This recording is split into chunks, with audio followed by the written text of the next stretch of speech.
एक अहम ख़बर मां Sindh high court Mehran university ऐं Shaheed Allah Bakhsh Soomro university art and design ही टे जामशोरो जे OPS deputation out of turn promotion बाबति रिपोर्टन के रद्द करे छडि॒यो आहे।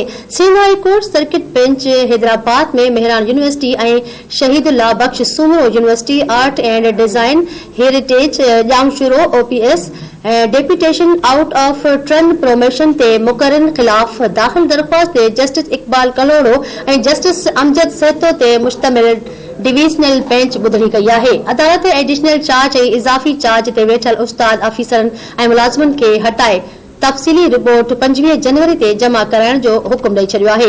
ॿुधणी दौरान दरख़्वास्त गुज़ार चयो आहे त यूनिवर्सिटी इंतिज़ामिया पारां अमलदारनि खे हटाइण वारे जमा करायल रिपोर्ट कूड़ ऐं बदनीयती ते ॿधल आहे, छाकाणि त अदालत फ़ैसिले में हुकुम ॾिनो हो त अमलदारनि खे हटाइण तोड़े संदन मुक़ररनि जा समूरा तफ़सील फ़राहम कया वञनि। दरख़्वास्त गुज़ारनि अदालत खे आगाही ॾींदे चयो त अञा ताईं केतिराई अमलदार यूनिवर्सिटी इंतिज़ामिया पारां मिलियल गैर क़ानूनी उहिदनि ते मुक़रर थियल आहिनि, जिन खे नाहे हटायो वियो।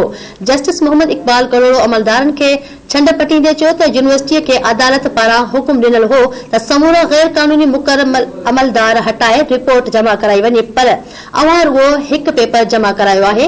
उन सां कीअं ख़बर पवंदी त कहिड़ा अमलदार हटाया विया आहिनि।